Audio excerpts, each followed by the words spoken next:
일기 본문이었던 여호수아의 배경들을 잊지 말고 그 연장선상 속에서 사사기를 읽으면 그 내용들이 더 풍성하고 우리에게 주는 의미가 더 크게 다가오리라 생각해 보게 됩니다.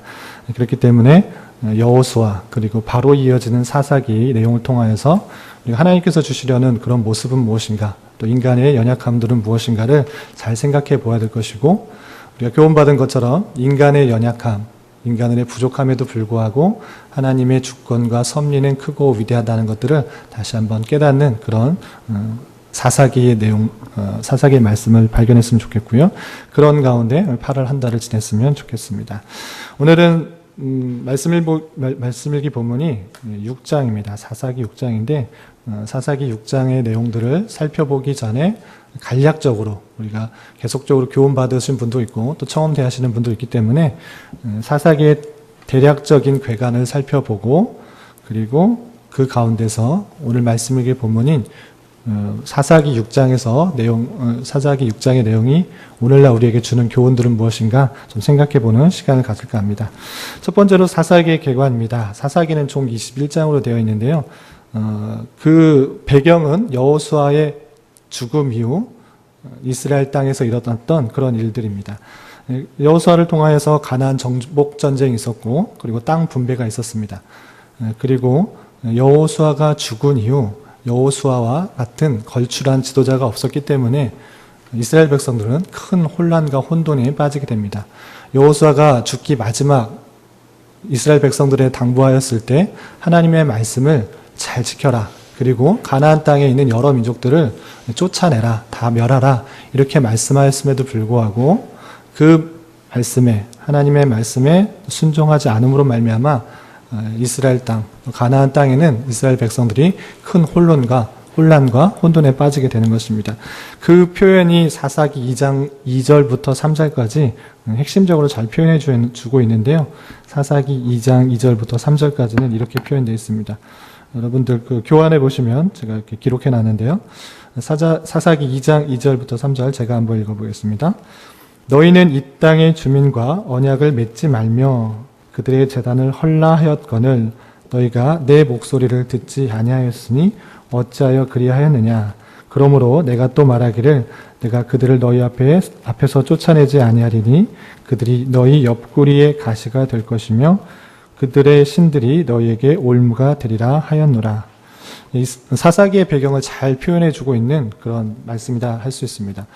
하나님께서 이 땅의 주민, 가나안 땅의 여러 민족들과 언약을 맺지 말고 또 그런 우상들을 숨기지 말라.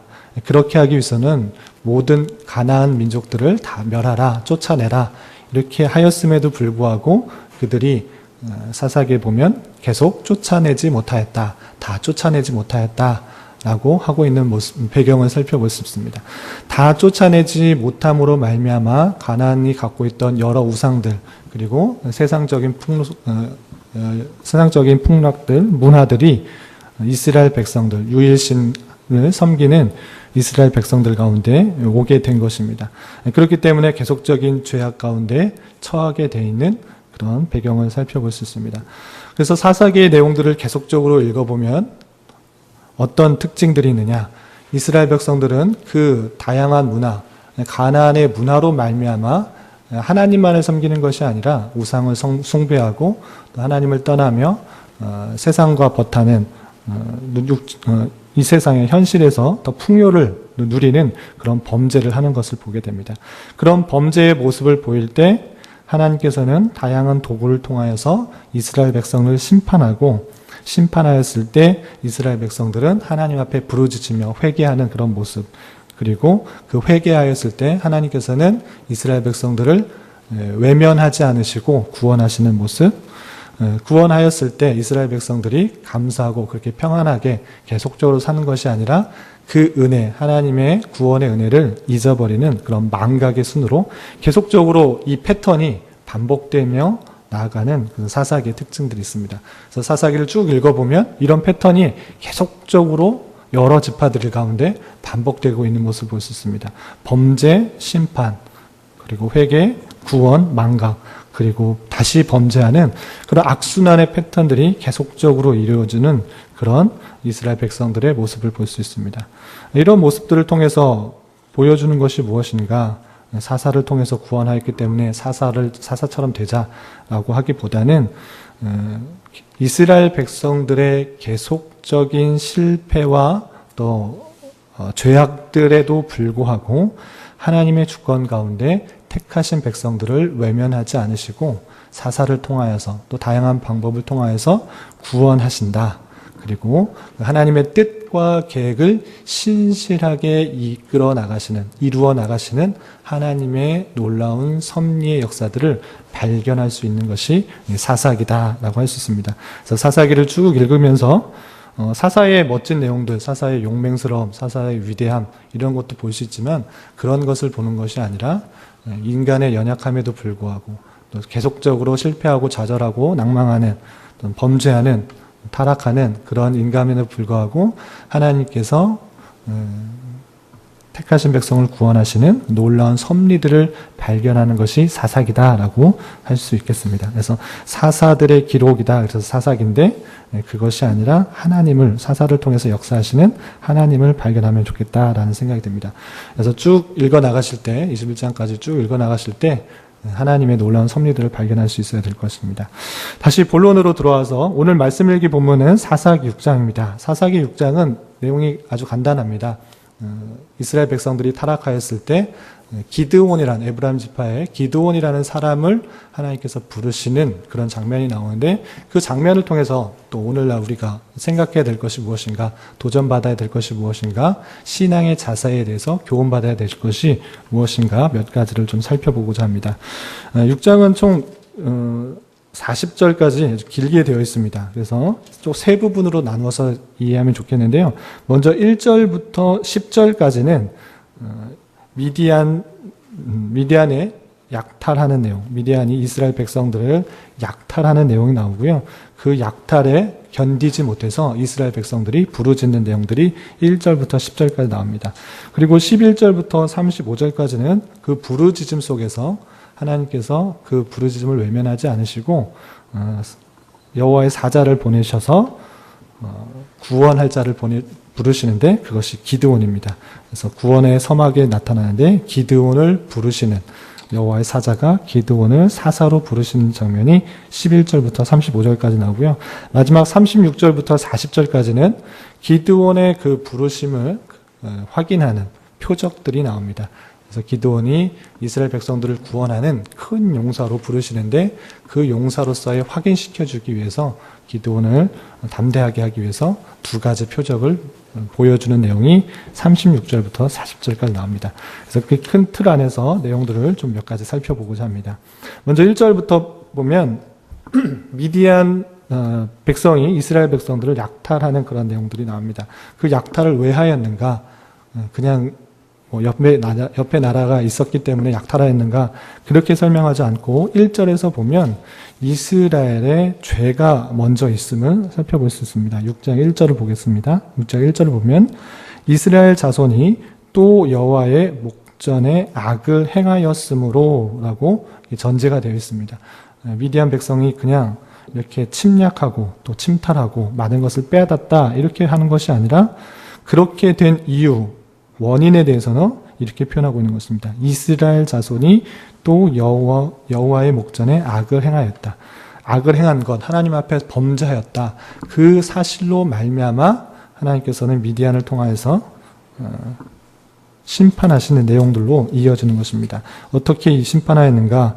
2절부터 5절까지 이스라엘을 괴롭히는 미디안에 대해서 쭉 설명하고 있는데요. 3절부터 읽어보면 이렇게 되어 있습니다. 3절 이스라엘이 파종한 때면 미디안과 아말렉과 동방 사람들이 치러 올라와서 진을 치고 가사에 이르도록 토지 소산을 멸하여 이스라엘 가운데 먹을 것을 남겨두지 아니하였다. 미디안 사람뿐만 아니라 그 주변의 여러 민족과 함께하여서 파종할 때 또 먹을 것들이 생길 때마다 쳐들어와서 뺏어가는 것입니다. 5절에서 보면 이는 그들이 그들의 짐승과 장막을 가지고 올라와 메뚜기 떼 같이 많이 들어오니 그 사람과 낙타가 무수함이라. 그들이 그 땅에 들어와 멸하려 하니. 예, 메뚜기 떼같이 가득한 엄청나게 많은 숫자가 쳐들어와서 이스라엘 백성들의 먹을 것들을 다 빼앗아 간다, 이렇게 표현하고 있는 것입니다. 그러할 때 6절에서 보면 어떻게 하는가? 많은 그 괴로움, 많은 침탈, 약탈로 인하여서 이스라엘 백성들이 하나님께 부르짖는 내용이 나옵니다. 6절 보면 이스라엘이 미디안으로 말미암아 궁핍함이 심한지라 이에 이스라엘 자손이 여호와께 부르짖었더라. 예. 많은 배고픔, 궁핍함으로 인하여서 하나님 앞에 부르짖는 그런 모습들, 그것은 회개의 모습이다. 아까 반복된 것처럼 범죄하였고 이스라엘이 하나님 앞에 범죄하였고 그것에 대한 심판으로 미디안으로 하나님께서 사용하셨고, 그렇게 심판이 있을 때, 그렇게 어려움이 있을 때, 곤란이 있을 때 하나님 앞에 부르짖는 회개의 모습들을 보이게 되는 것입니다. 그렇게 회개하였을 때 하나님께서 그 회개에, 그 부르짖음에 외면하는 것이 아니고 아까 말씀드린 것처럼 구원의 손길들을 보내신다라고 할 수 있습니다. 그것이 7절, 8절 계속해서 이어나오는데요. 7절, 8절 제가 읽어보겠습니다. 이스라엘 자손이 미디안으로 말미암아 여호와께 부르짖었으므로, 아까 6절에서 부르짖었다라는 내용이 나왔고요. 그렇게 부르짖었기 때문에 하나님께서는 그 회개에 외면치 않으시고 어떻게 하였는가? 8절, 여호와께서 이스라엘 자손에게 한 선지자를 보내시니 그가 그들에게 이르되 여호와께서 이같이 말씀하시기를 이스라엘 하나님 내가 너희를 애굽에서 인도하여 내며 너희를 그 종되었던 집에서 나오게 하며 9절 애굽 사람의 손과 너희를 학대하는 모든 자의 손에서 너희를 건져내고 그들을 너희 앞에서 쫓아내고 그 땅을 너희에게 주었으며 10절 내가 또 너희에게 이르기를 나는 너희 하나님 여호와이니 너희가 거주하는 아모리 사람의 땅의 신들을 두려워하지 말라 하였으나 너희가 내 목소리를 듣지 아니하였느니라 하셨다 하니라.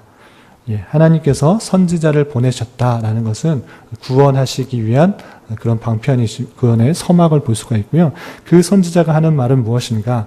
하나님께서 말씀하셨던 아모리 족속, 가나안 땅의 여러 족속들을 다 쫓아내고 멸하라고 하였지만 아모리 족속의 신들을 두려워하고 그 사람들의 철기와 병거들을 두려워하고 그의 산성들을 두려워해서 다 쫓아내지 아니하였다. 세상에 보이는 것들, 눈에 보이는 것들을 두려워하였고 하나님 말씀을 순종하지 않았다. 이렇게 지적하고 있는 그런 모습을 볼 수 있습니다. 여기서 잠깐 아까 설명했던 것처럼 특징적인 표현이 있는데 이 미디안이 공격하는 것에 대하여서 이 사사기의 기자는 단순히 그냥 미디안이 이스라엘 백성을 쳤다, 그렇게 공격하였다, 많은 것들을 빼앗아 갔다, 먹을 것을 다 빼앗아 갔다, 이렇게 표현한 것이 아니라 하나님께서 미디안을 통하여서 심판하게 하였다라고 하는 표현을 볼 수 있는 것입니다. 제가 잠깐 언급하였는데 다시 한번 살펴보면 6장 1절 하반절에 보면 이렇게 되어 있습니다. 중반절 이하를 보면 여호와께서 7년 동안 그들의 미디안 손에 넘겨주시니, 그리고 2절 전반절에 보면 미디안의 손이 이스라엘에게 이긴지라. 하나님께서 미디안 손에 넘겨주셨다. 그렇기 때문에 미디안이 이스라엘을 이겼다. 이렇게 표현하고 있는 것입니다. 그 주권, 미디안의 주권은 그냥 미디안에 있는 것이 아니라 하나님께서 미디안을 통하여서 이스라엘을 연단시키신다라고 표현하고 있는 것이죠. 그렇기 때문에 미디안조차 이스라엘 백성을 연단시키고 심판하시는 하나의 도구로 표현되고 있음을 우리가 눈여겨 살펴보아야 될 것입니다. 그리고 계속해서 11절부터 35절까지는 기드온을 부르시는 그런 모습을 볼 수 있습니다. 하나님께서 선지자를 통하여서 그 잘못들을 지적하고 구원하시기 위해서 한 사사를 부르시는데 그것이 기드온입니다. 그것이 11절 이하에 나오는데 11절 보면 이렇게 표현되고 있습니다. 여호와의 사자가 아비에스의 사람 요아스에게 속한 오브라에 이르러 상수리 나무에 앉으니라. 마침 요아스의 아들 기드온이 미디안 사람에게 알리지 아니하려 하여 밀을 포도주 틀에서 타작하더니, 여호와의 사자가 한 사람을 만나게 되는데 그 사람이 미디온입니다. 근데 기드온입니다. 기드온이 하는 그런 모습 중에 좀 독특한 것이 있는데 밀을 포도주 틀에서 타작하였다, 이런 표현이 있습니다. 밀을 타작할 때면 넓은 곳에서 타작을 해야지 편할 수 있습니다. 그런데 포도주 틀에서 포도주를 짜는 그런 틀에서 타작하는 모습이 있는데 이것은 앞에 설명했던 그 배경과 연관이 됩니다. 왜냐하면 먹을 것이 생길 때만 되면 미디안 사람들이 쳐들어와서 다 빼앗아 가기 때문에 넓은 공간에서 타작을 할 수 없는 것입니다. 그렇기 때문에 포도주 틀에서 숨어서 타작을 하고 있는 어떻게 보면 실리적이고 또 합리적인 생각이지만 대담함이 없는 그런 연약한 모습들을 살펴볼 수가 있습니다. 그렇게 여호와 사자가 기드온을 만나게 되고요. 여호와의 사자는 그 기드온을 보고 이렇게 부르게 됩니다. 12절 여호와의 사자가 기드온에게 나타나 이르되 큰 용사여 여호와께서 너와 함께 계시도다. 어떻게 보면 좀 용기가 없는 그런 사람일 수도 있는데 그런 모습을 볼 수 있는데 여호와의 사자는 기드온에게 이렇게 말합니다. 큰 용사여 여호와께서 너와 함께 하시도다. 너가 왜 이렇게 미디안 사람을 두려워하고 있느냐?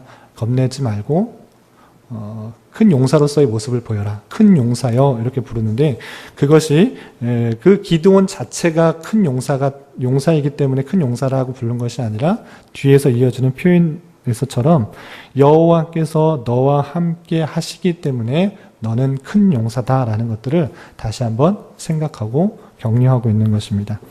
그렇게 여호와의 사자가 기드온을 부르고 있습니다.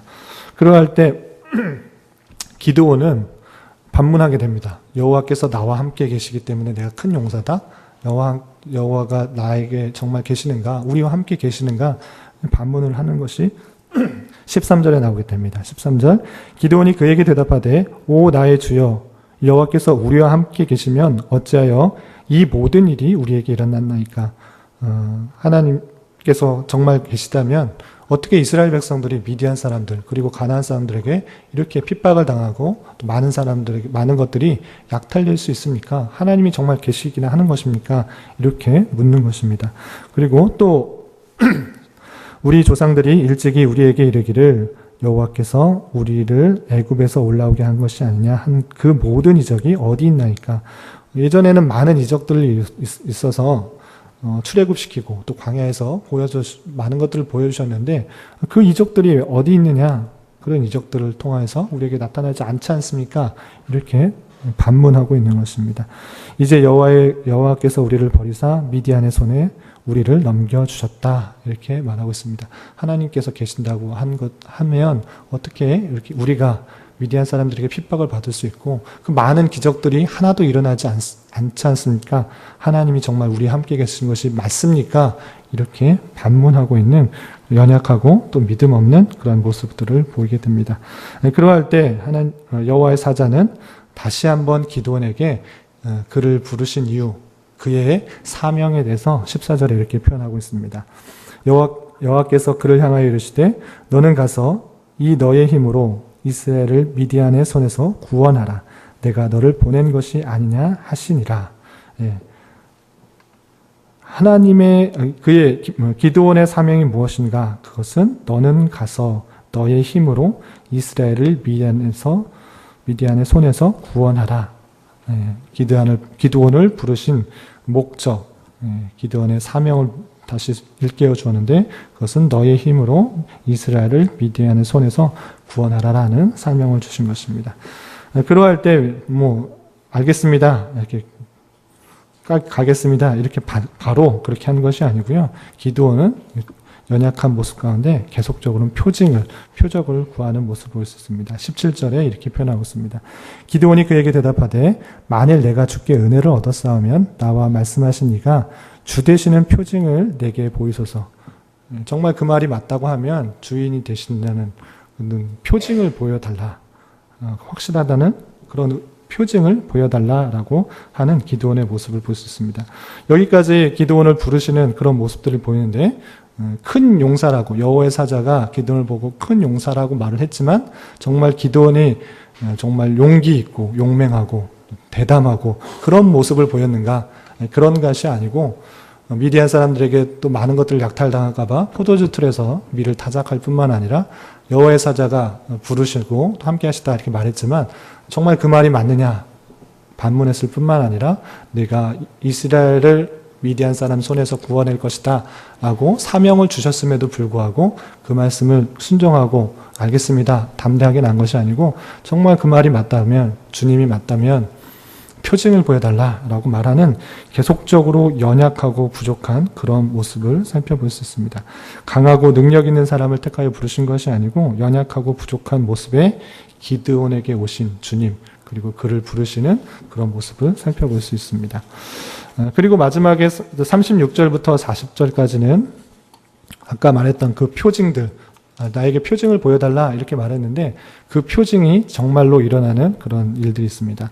37절에서 보면 정말 그 말이 맞다면, 내가 부르심을 받은 것이 맞다면, 정말 주님이 맞다고 한다고 하면 양털에만 이슬이 맺히게 하고 나머지 그 주변에 땅에는 이슬이 맺히지 않도록 이렇게 해달라, 이런 표적을 구하게 됩니다.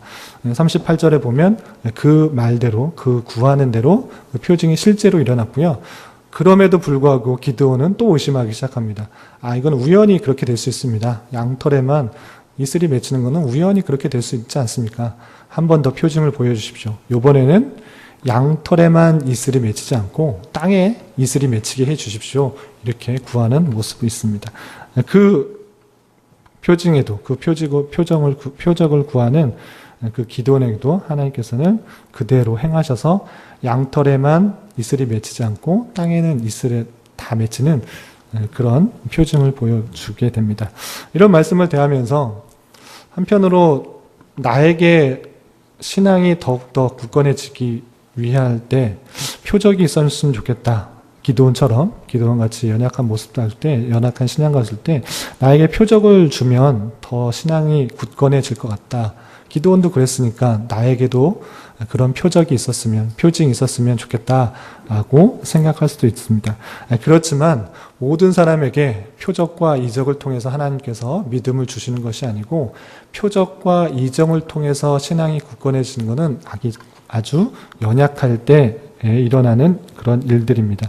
그런 것이 아니라 우리로 하여금 이런 말씀을 통하여서 하나님께서 한번 행해 주신 그런 기적들, 표적들을 통하여서 하나님의 능력이 있으신들을 말씀을 통해서 깨달을 수 있어야 될 것입니다.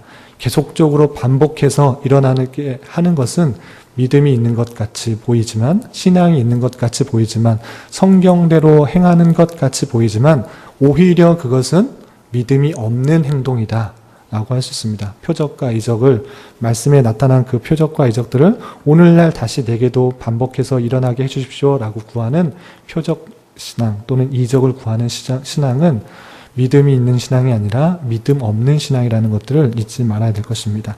한번 기록된 이런 말씀을 통하여서 그 말씀을 읽고 믿는 것을 통하여서 하나님께서는 하나님을 향한 믿음의 반응들을 확인하고 있는 것입니다.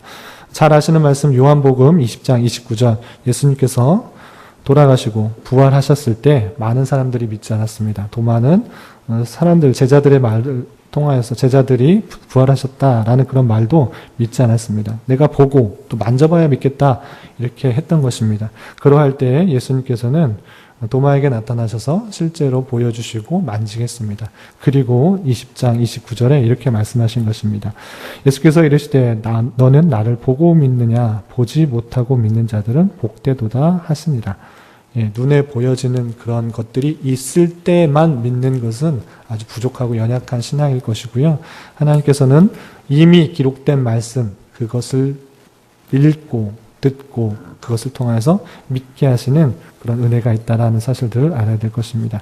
그래서 표적을 통해 생기는 믿음보다 보지 않고 믿는 것이 더 큰 복이라는 사실들을 알고 말씀을 통해서 믿음이 더욱 굳건해지는 은혜가 있어야 될 것입니다. 사사기 6장의 내용은 여기까지고요. 그리고 7장, 8장에 그 사명을 확인한 기드온이 어떤 일들을 했는가 쭉 나와 있는데 핵심적인 내용들은 이렇습니다. 7장에서는 기드온과 싸우기 위한 많은 백성들이 모이게 됩니다. 3만 명이라는 백성들이 모이는데 너무 많다. 하나님께서는 그 3만 명이 너무 많다 해서 줄여서 300명의 용사를 붙여주십니다. 그래서 기드온과 300명의 용사가 미디안을 다 쳐 무찔렀다라는 내용들이 7장에 나오게 되고요. 그리고 8장에서는 뭐 여러 가지 사건들이 있지만 기드온이 사는 40년 동안 평온이 찾아왔다라는 다시 하나님의 통치 가운데 평온이 찾아오시는 그런 은혜가 있게 됩니다. 8장 28절에 보면 미디안이 이스라엘 자손 앞에서 복종하여 다시는 그 머리를 들지 못하였으므로 기드온이 사는 40년 동안 그 땅이 평온하였더라라고 나오고 있습니다. 이렇게 패턴들이 계속적으로 반복되는 그런 모습들 속에서 우리 하나님의 은혜들을 좀 살펴보자 볼 수 있다라고 말씀드렸습니다. 이런 기드온의 내용들, 특별히 기드온을 부르시는 오늘 말씀을 통하여서 세 가지 정도, 여러 가지 것들을 또 교훈받고 도전할 수 있는데 세 가지 정도로 함께 은혜를 나누고자 합니다. 첫 번째는 이 말씀을 통해서 우리 무엇을 생각해야 될 것인가? 첫 번째, 선민, 하나님의 택하신 백성을 성화시키기 위하여, 거룩하게 하시기 위하여 하나님께서는 모든 수단을 사용하시는 하나님의 섭리를 우리는 깨달을 수 있어야 될 것입니다. 아까도 살펴본 것처럼 미디안을 사용하셔서 이스라엘 백성들을 치시는 그런 사실들. 하나님께서는 왜 택하신 백성을 이 땅에 보내셨고 또 살게 하셨는가? 하나님께서 그냥 택하신 백성들을 천국으로 이끌으시면 되지 않은가? 왜 이 땅에서 이렇게 고난받고 힘들고 여러 가지 사건들을 겪어야 되는가? 그것이 에베소서 1장 3절부터 6절까지 잘 나왔는데 하나님께서 이 땅에서 보내신 이유, 그리고 하나님을 믿게 하신 이유, 또 하나님이 자녀가 되게 하신 이유, 그 모든 것은 모든 사건들 통하여서 우리를 거룩하게 하시기 위함이다라는 사실들을 잘 알아야 될 것입니다. 에베소서 1장 4절에 이런 말씀들이 있다는 것들을 다시 한번 생각해 보기 원합니다.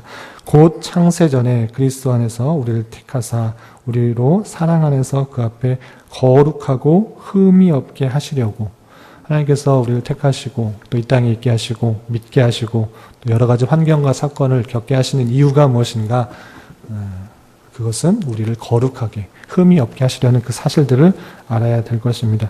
그렇기 때문에 여러분들의 닥친 상황과 환경, 모든 여건들을 하나님께서는 사용하여 주셔서 여러분들을 성화시키는 수단으로 사용하고 있다는 사실들을 잊지 말아야 될 것입니다. 여러분들이 지금 어떠한 형편에 있습니까?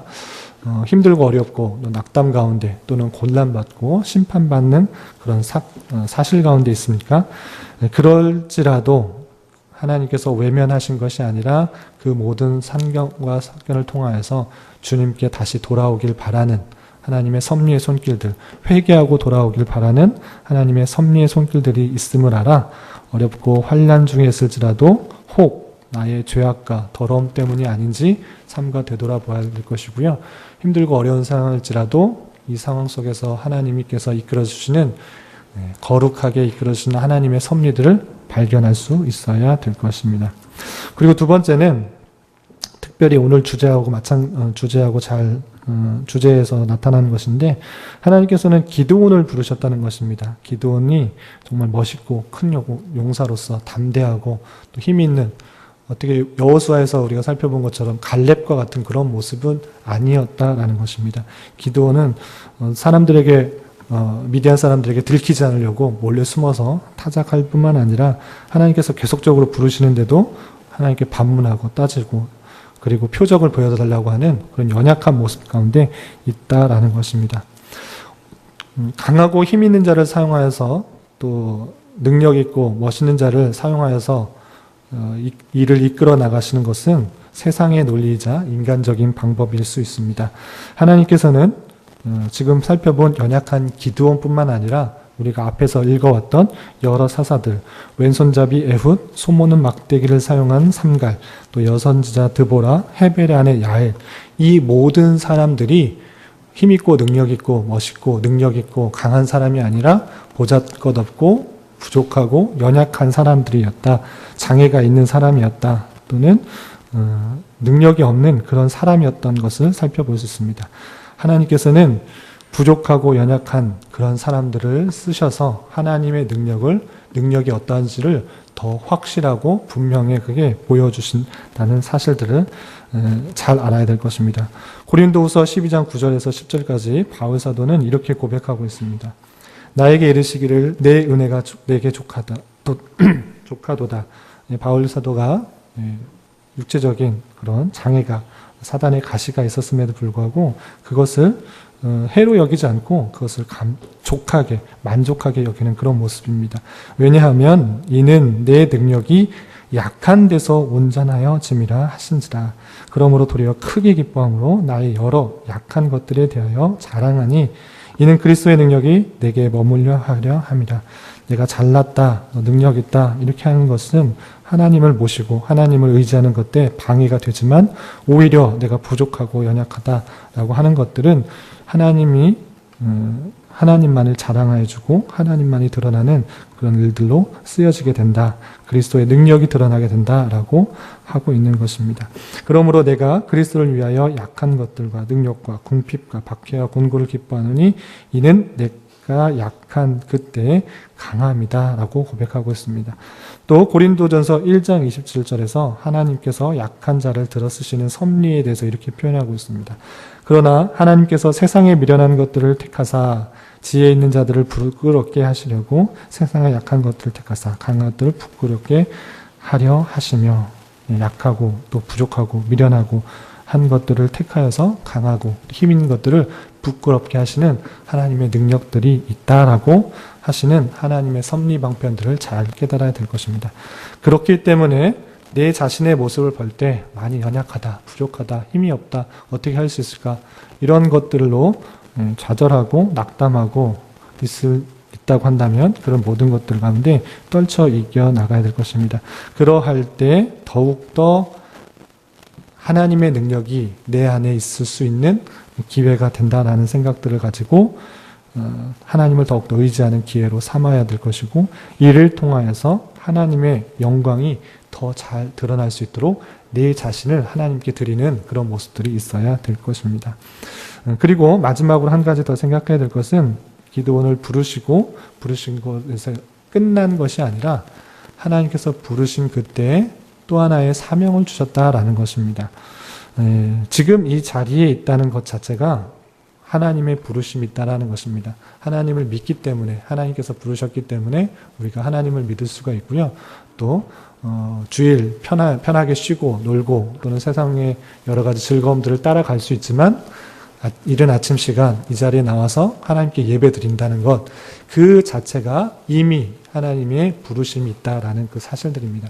그 부르심이 있다라는 것은 그 부르심으로 끝나는 것이 아니라 하나님이 우리를 주님의 자녀로 부르셨다라는 것을 끝나는 것이 아니라 또 다른 크고 작은 각자에게 사명을 주셨다라는 사실들을 잊지 말아야 될 것입니다. 나의 부르심은 나 혼자 구원받게 하려 한 것이 아니라 우리 가정과 우리 이웃에 대한 복음의 통로를 만들기 위해서 나를 부르셨다라는 사실들을 기본적으로 할 수 있어야 될 것입니다. 잘 아는 말씀 사도행전 16장 31절에서는 이렇게 표현하고 있는데 주 예수를 믿으라 그리하면 너와 내 집이 구원을 받으리라 이렇게 되어 있습니다. 가만히 생각해 보면 주 예수를 믿으면 내가 구원받아야 되지 뭐 너와 내 집이 구원받아야 되는가 잘못된 표현이 아닌가라고 할 수 있는데 그 말 속에 담긴 의미는 나를 통하여서 내 집, 우리 가정이 구원받게 될 것이라는 하나님의 놀라운 섭리들을 내포하고 있는 복음이다라고 할 수 있습니다. 주 예수를 믿는 것을 통하여서 내 주변, 우리 가정, 믿지 않는 가정 또는 이웃에게 복음을 전파하게 하는 하나님의 사명이 담겨 있는 그런 복음이다라고 할 수 있을 뿐만 아니라 교회 안에서도 내 자신이 불렀을 때 교회 안에서 어떤 모습으로 있어야 되는가 했을 때는 하나님의 몸된 교회를 세워나가기 위한 성전의 한 부분, 큰 집의 한 부분으로 우리 각자가 모두 속해 있다는 사실들을 알아야 될 것입니다. 집에 멋진 집에 잘 지어진 집에 새로 지은 아파트에 한 부분만이라도 하자가 있으면 불평이 나고 또 신청을 하고 하자 신청을 하고 보수를 하는 그런 모습이 있는 것입니다. 마찬가지로 우리는 주님의 성전입니다. 서로 연결되고 하나 되어서 하나의 주님께서 거하실 만한 처소로 있게 되는 것이죠. 성전으로 있다는 것은 기둥만 중요한 것이 아니라 보잘것없이 보이는 한 부분 작은 벽돌 하나도 소중하다. 하나의 큰 역할들을 하고 있다라고 할 수 있습니다. 멋진 성에 벽돌 하나가 없으면 그것도 하나의 하자가 있는 그런 건물일진데, 우리가 성전으로 함께 연결되어 지어져 간다라는 것은 우리가 주님의 몸된 교회로서 하나의 어떤 크고 작은 역할들을 감당하는 사명이 있다라는 사실들을 잊지 말아야 될 것입니다. 주님께서 우리를 부르셨다라는 사실들은 개인적으로는 구원뿐만 아니라 우리 가정과 이웃의 복음 전파의 사명이 있을 뿐만 아니라 교회적으로 하나님의 일들을 주님의 몸으로서의 여러 가지 사명들을 감당할 때 크고 작은 역할들을 감당하는 사명으로 부르심을 받았다라는 사실들을 잊지 말아야 될 것입니다. 그런 가운데 여러분들은 그 사명들을 잘 감당하고 있는지 되돌아보아야 될 것입니다. 나 하나쯤이야 어떨까? 나 하나쯤이야 헌신하고 또는 좀 빠져도 어떨까? 이렇게 사람들이 많은데, 이렇게 성도들이 많은데, 헌신할 사람, 봉사할 사람들이 많은데 나 하나쯤이야 어떨까? 라고 생각하는 것이 아니라 나 하나를 통하여서, 나를 통하여서 하나님의 성전, 하나님의 몸된 교회를 잘 이루어나가는데 쓰임받도록 해야 될 것입니다. 주님께서 우리를 부르셨다는 그 사실들에 머무르지 말고 주님께서 우리를 보내시는 그 사명에 관심 가지며 크고 작은 역할들로 주신 기회, 주신 재능, 주신 재물, 주신 시간들을 잘 감당하며 살아야 될 것입니다. 그러한 것이 주님께서 우리를 보내신 이유고 또 보내신 사명이고 그런 것을 잘 감당하는 청지기가 되어야 될 것입니다. 말씀을 정리할까 합니다. 삶을 살아가다 보면 승리하는 날보다는 패배하고 쓰러지는 날이 적지 않은 것을 느끼게 됩니다. 그럴 때마다 우리는 더욱더 주님을 의지하는 가운데 주님의 신실하신 섭리의 은혜들을 경험하는 그런 수단으로, 그런 기회로 삼아야 할 것입니다. 그리고 우리의 연약함 가운데 계속적으로 머무르지 말고 하나님께서 나와 함께 하심으로 말미암아 내가 큰 용사라는 것들, 능히 감당할 수 있는 용사라는 것들, 그리고 우리 영적 전투 가운데 승리할 수 있는 이유라는 것을 기억하면서 우리가 그런 큰 용사로 불리며 쓰임받는 사실들을 기억하며 살아야 될 것입니다. 이러한 다짐과 결단이 저와 여러분들 가운데 함께 하시기를 진심으로 기원합니다. 기도하겠습니다. 하나님 아버지 감사합니다.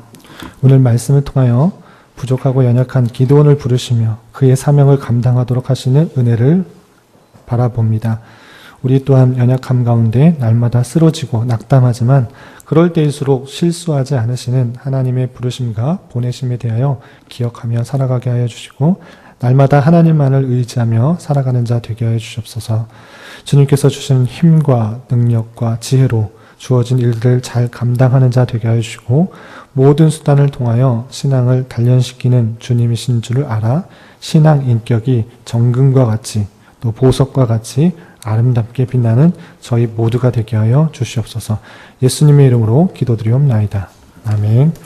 다 같이 일어나셔서 찬송가 342장 너 시험을 다해 행해 찬송하겠습니다.